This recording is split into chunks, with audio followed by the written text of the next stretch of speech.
toutes et à tous. Aujourd'hui je vous retrouve dans cette nouvelle vidéo sur ma chaîne Les Créas de Nounou pour vous présenter un nouvel objet que je me suis acheté hier parce que ça fait quand même quelques temps que j'ai pas fait de vidéo, là environ une semaine ou deux à peu près. Le pourquoi du comment, c'est juste que j'ai une vidéo qui est en attente sur l'Happy Enveloppe que j'ai réalisée il y a encore quelques semaines. La vidéo est tournée, prête à être publiée, mais le truc c'est que ma correspondante, qui doit recevoir l'enveloppe incessamment sous peu, ne l'a toujours pas reçue. Du coup, c'est un peu bête qu'elle le découvre en vidéo, au lieu de la découvrir elle-même avec l'enveloppe entre ses mains et tous les petits gadgets que j'ai pu mettre dedans. Du coup, on va attendre un tout petit peu pour cette vidéo là, et en attendant, je vais vous présenter l'objet que j'ai acheté hier. Donc ce sont des caméléons pens. Donc pour ceux qui ne connaissent pas du tout, ce sont des feutres à alcool qui permettent de faire des dégradés. Donc jusqu'à présent on peut vous dire ouais machin c'est pareil que les pro marqueurs ou les twin marqueurs. Non, ce n'est pas pareil et c'est beaucoup plus cher. Déjà c'est le premier signe distinctif. Donc moi je l'ai acheté pour ma part parce que c'était moins cher, il y avait une réduction à Cultura et je me tannais quand même depuis 2 ans à l'acheter. Les acheter parce que ça fait 2 ans, surtout que j'ai vu la vidéo sur YouTube, pour ceux qui connaissent, de Tutodraft. Du coup ça m'a donné envie de les essayer à mon tour. Donc j'y ai passé toute ma journée d'hier à essayer, à tester. Pour le coup je n'ai pas du tout utilisé la vidéo Tutodraft, je me suis fait à mon... Voilà quoi, ça fait au moins un an que je n'ai pas regardé cette vidéo. Je me suis dit que ça serait bien de présenter ces stylos sur ma chaîne, mais au travers d'ATC, du coup version scrapbooking. Pour ceux qui ne connaissent pas les ATC, je les ai évoqués dans une précédente vidéo que je mets dans la description, si vous voulez savoir ce que c'est. Mais bon, nul doute que vous savez ce que c'est, vu que la plupart viennent d'un groupe de scrapbooking. Donc je vais vous présenter tout ça au travers d'ATC, histoire de ne pas utiliser l'encre inutilement, et en même temps de faire un truc relativement sympa sur des tampons que j'ai achetés chez Wish. Donc en l'occurrence ce sont des petits dragons. Donc ça sera plus sympa je pense de tester avec des feutres comme ça, histoire d'innover un peu. Voilà. Donc je retrouve tout de suite sous la caméra pour vous présenter ces feutres et réaliser les ATC que je vais bientôt échanger. On se retrouve sous la caméra pour présenter les caméléons. J'ai mis à disposition tous les petits tamponnages sur les ATC. Donc j'ai utilisé des tampons de chez Wish, comme je le disais tout à l'heure. On commence tout de suite avec le premier, où je vais utiliser 2 feutres, un feutre vert foncé et un feutre vert clair. Donc ce sont les caméléons bien sûr. Pour un caméléon, il se compose d'une pointe assez épaisse pour faire les grandes zones, une plus fine pour tout ce qui est précision, et d'un blender. Donc là c'est le blender pour le vert, mais il y en a un pour chaque feutre. Il n'y a pas un seul blender comme pour les twin marqueurs ou les pro marqueurs. On va tout de suite voir comment ça fonctionne.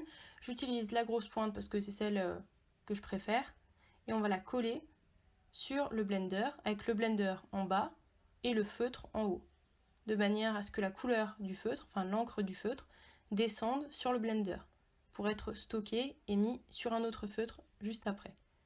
Donc on a stocké l'encre sur le blender comme on peut le voir, et on va mettre cette encre là stockée sur le feutre vert clair. Et c'est ce qui va permettre de pouvoir faire un mélange directement lorsqu'on veut utiliser le feutre. Donc on pose le blender en haut pour pouvoir avoir l'encre qui descend sur le feutre vert clair. On passe tout de suite à l'essai.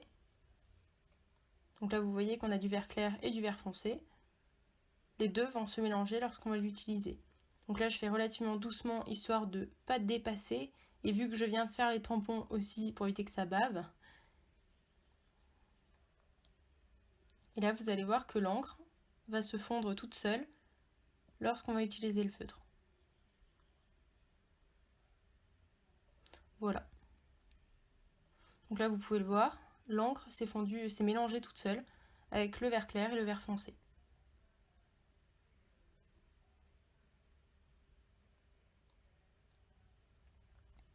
Donc là je vais recouvrir une autre zone avec simplement le feutre des caméléons. Je pourrais utiliser également des pro marqueurs, mais vu la toute petite zone, c'est pas bien grave.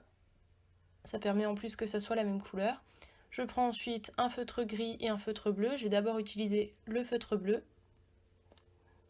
pour vous montrer une autre démonstration. Et surtout une autre technique. Donc là, cette fois, on va utiliser simplement le blender et le feutre. Je vais poser le blender sur le feutre bleu. Donc là, ça paraît pas bien à l'écran, mais le blender est bien au-dessus. De manière à ce que le blender, le contenant du blender, descende un peu sur le feutre et donc donne un rendu plus clair. On va commencer avec quasiment du transparent, on va dire, enfin du blanc, pour aller de plus en plus vers le bleu, puisqu'on utilise le feutre bleu.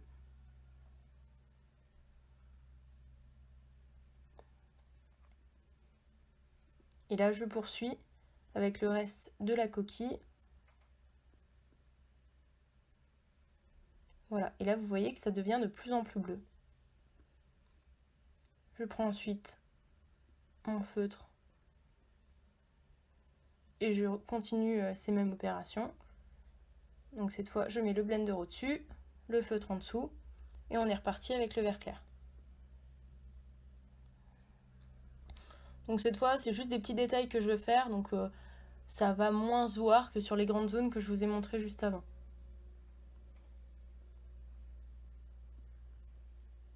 C'est justement pour ça qu'il ne faut pas le mettre trop longtemps. Je ne l'ai pas précisé juste avant, mais il y a un temps donné pour mettre le blender et le feutre en contact. Ça peut être 5 secondes, 10 secondes, 25 secondes. Et en gros, plus vous allez le mettre longtemps, plus vous allez avoir une zone claire en fait. Par exemple, si vous mélangez le bleu et le blender, et ben vous allez avoir une zone qui sera très très claire et le bleu il y en aura très très peu. Enfin, il mettra du temps à venir. Donc là, je réunis de nouveau les deux avec le blender en bas et le stylo au-dessus, enfin le feutre au-dessus, de manière à ce que l'encre descende. Je mets ça en attente, en stockage, et je prends cette fois le gris. Donc composé de la même manière. Je prends le feutre. Je prends le blender du bleu. J'ai tout rebouché parce que ça peut sécher très très rapidement, donc on nous recommande de toujours reboucher à chaque fois pour utiliser un feutre de manière plus longue tout simplement, pour que sa durée de vie soit plus longue. Je fais descendre le bleu sur le gris et on est reparti pour un deuxième personnage. Et là vous verrez que de nouveau, comme pour le vert tout à l'heure, les deux couleurs de vert, les deux vont se mélanger.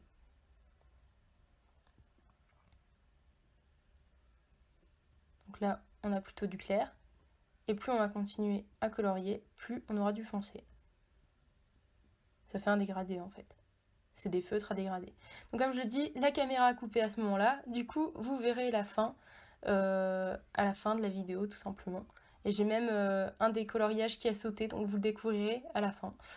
Donc là, on arrive en plein milieu d'un coloriage avec deux tampons, où il y en a déjà un qui est colorié en rose du coup.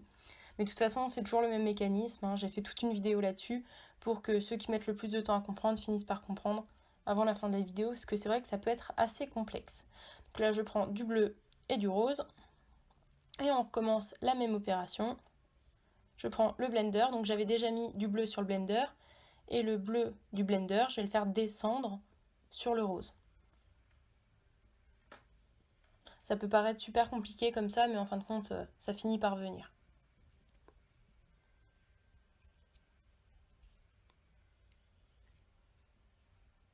Je commence à colorier, et là tout de suite, on a plutôt du clair, enfin du bleu clair, et plus ça va aller, plus on va arriver sur du foncé. Donc là, le rose, on le voit pas trop, il va commencer à arriver justement, là j'avais mis plus longtemps le blender en contact, et du coup on se retrouve avec une couleur qui met beaucoup plus de temps à arriver, donc je l'utilise en même temps pour les cornes de mon deuxième dinosaure.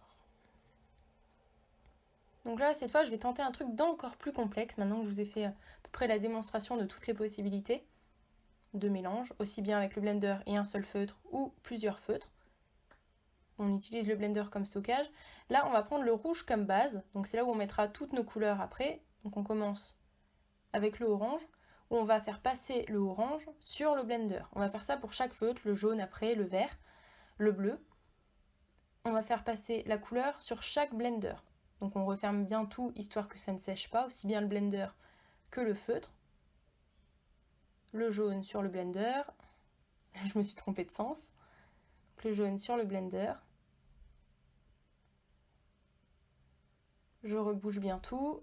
Le vert sur le blender. On vérifie bien le sens et on met le blender en bas. Parce que sinon, on va avoir le blender qui coule sur le feutre. Et à ce moment-là, ça sera pas bon. Pour ce qu'on veut faire en tout cas là actuellement. Le but sera de faire un dégradé avec du jaune, du orange, du vert, tout ça dans le bon ordre, avec en dernier le rouge. Donc là on fait ça avec le bleu. On a toutes les couleurs qui sont sur nos blenders, et là on va pouvoir prendre le rouge, donc on prend le feutre rouge, et on va utiliser chaque blender. Donc on va prendre le blender où on a stocké le orange, on le pose dessus avec les blenders au-dessus, on attend que ça descende, on le voit très bien, de toute façon là je ne le montre pas à la caméra, mais on voit bien quand l'encre, il y en a presque plus sur le blender. Pareil pour le jaune, le vert et le bleu. Une fois qu'on a fait ça, on a notre feutre qui est avec toutes les couleurs dessus, donc là en l'occurrence le rouge, et on va avoir toutes les couleurs qui vont ressortir au fur et à mesure qu'on colorie. Donc là on va avoir du vert, du jaune, du orange, du rouge. Le bleu on le voit très très peu. Je pense que j'avais dû mettre un peu trop longtemps le blender, mais on le voit très légèrement. Et du coup, là on va faire pareil dans l'autre sens, où cette fois on va utiliser le bleu comme support, et cette fois on va recommencer mais avec le rouge. Donc à partir du rouge, on va faire toutes les couleurs sur le blender. Donc là on met le rouge sur le blender, le orange sur le blender, pareil pour le jaune et pareil pour le vert. Une fois qu'on a fait ça, on reprend le bleu et cette fois on fait tout mettre sur le bleu. Et à la fin, on a ce résultat là. Donc là il y a tous les petits personnages que j'ai fait. Donc il y en a quelques-uns qui sont nouveaux, comme je vous ai dit, vu que ma caméra a coupé. Donc là on va passer au fond. Donc on va prendre le rouge. On voit pas bien l'écran, mais bon. On met le blender sur le rouge, histoire de commencer avec du clair. Et on est parti. Donc là je vais prendre le jaune, ça ressortira davantage. Et du coup on va avoir du blanc et du rouge, vu que j'aurais utilisé simplement une couleur. Et je vais m'éclater à faire ça sur toute la carte. Du coup à chaque fois je vais mettre le blender sur le rouge. Et là je vais le faire dans l'autre sens du coup, afin que la couleur du blender, voilà, apparaisse en premier. Vu que ça apparaît en premier, il faut tout le temps retourner à chaque fois. Enfin c'est pareil, c'est un mécanisme qui finit par venir. Le blender puis le rouge. On refait le coup du blender. Cette fois on fait dans ce sens-là. Et ainsi de suite. Jusqu'à avoir recouvert tout le fond de la carte. Donc pour celui du jaune, vous l'avez pas vu, mais du coup, c'est bien un mélange, hein, ça apparaît fluo comme ça. Je n'ai pas utilisé un fluorescent. J'ai utilisé simplement le blender jaune et le orange, même si on le voit pas beaucoup. On va passer à un autre fond, où cette fois, je vais faire simple aussi. Je vais prendre le blender, je le mets par-dessus. Et cette fois, je vais faire très très simple. Donc, le blender par-dessus, on attend quelques secondes. Et on va pouvoir l'utiliser cette fois avec du blanc d'abord. Et on va fonctionner par cercle. Du coup, le blanc, et on va voir la couleur. Ça fait comme des bulles. Du coup, je vais faire ça de plusieurs grandeurs. Donc là, je vais utiliser le vert foncé, le vert clair, le vert foncé, histoire d'alterner, d'avoir plusieurs couleurs. Et je trouve que ça fait un rendu qui est relativement rigolo. On va faire pareil avec celui du bleu. Donc il y a d'abord un bleu qui est plutôt clair. Et comme je disais tout à l'heure, plus vous allez joindre le feutre et le blender, plus le blanc au milieu du rond va durer en fait. Bon là je me suis pas trop compliqué la vie. Pour le suivant, je fais un léger croquis parce que je veux fonctionner en étoile, toujours avec les dégradés.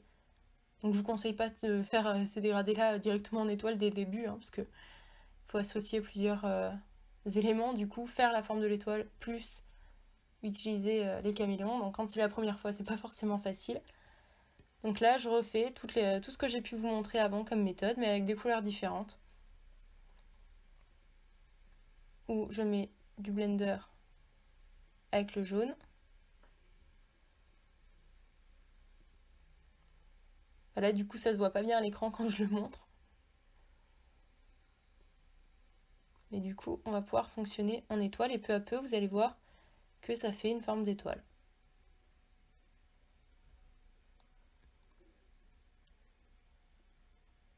Et du coup, plus ça va aller, plus on va aller vers l'orange. Là, je vais utiliser que le orange. J'ai pas utilisé de rouge, vu qu'on a déjà un personnage qui est tout rouge au milieu. Ça aurait fait un peu bizarre d'avoir autant de rouge autour de lui. L'idée, c'était de donner un petit peu l'impression que c'était une flamme. Donc voilà, donc je fais tout le tour, tout en respectant un peu mon croquis. Pour l'instant, j'ai pas besoin de le respecter, vu que je suis encore tout autour du personnage. Mais peu à peu, il va falloir que je prenne en compte les branches. Donc ça se fait plus ou moins naturellement quand même. Une fois qu'on a fait le croquis, on sait qu'on a la forme de l'étoile à suivre.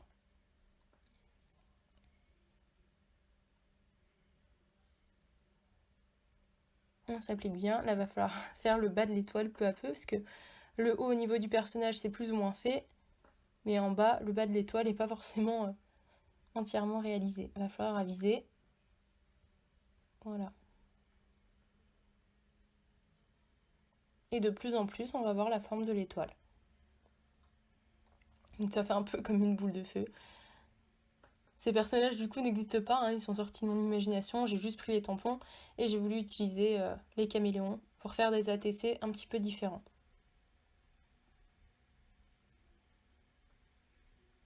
Voilà. Encore un tout petit peu ici, histoire de finir la forme. De toute façon, là il ne reste que du orange, vu que je suis avec mon feutre orange. Tous les mélanges que j'ai fait avant sont déjà descendus sur le papier. Voilà, du coup on peut aviser. Ensuite je vais utiliser simplement des twin markers de chez Action pour faire les deux derniers fonds que je veux faire là. Donc avec du beige. Donc je repasse une fois dans un sens, une fois dans l'autre, histoire de rendre tout ça un petit peu plus homogène. Je passe ensuite au gris. Et voilà. Donc du coup, je les ai fait très très simples, hein, les ATC, mais en même temps, je ne veux pas trop charger avec les couleurs, parce que sinon, ça va faire trop, quoi. Donc là, je prends juste un petit élément d'un autre tampon de chez Wish, donc le Funk You, que j'avais déjà utilisé dans une précédente vidéo avec les renardos. Donc j'en mets un sur chacune de mes cartes. Et voilà. Le travail est fini. Voilà.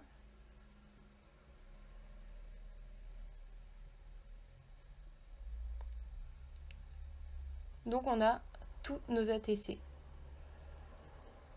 Donc j'ai utilisé un maximum de caméléons et de techniques pour vous montrer comment ça fonctionne. J'espère que vous aurez perçu toutes les possibilités de ces caméléons pen. On arrive à la fin de cette vidéo. Je vous demanderai de bien vouloir évaluer la vidéo avec un pouce vers le haut ou vers le bas. Laissez éventuellement un commentaire si vous avez des suggestions. Et bien sûr, vous abonner à ma chaîne si ce que je fais vous plaît. Enclencher la petite cloche également pour pouvoir avoir les alertes vidéo. Donc je l'ai expliqué, c'est une nouveauté de YouTube. Maintenant, il faut avoir activé la petite cloche pour pouvoir voir lorsqu'une vidéo sort sur une chaîne qu'on suit, tout simplement.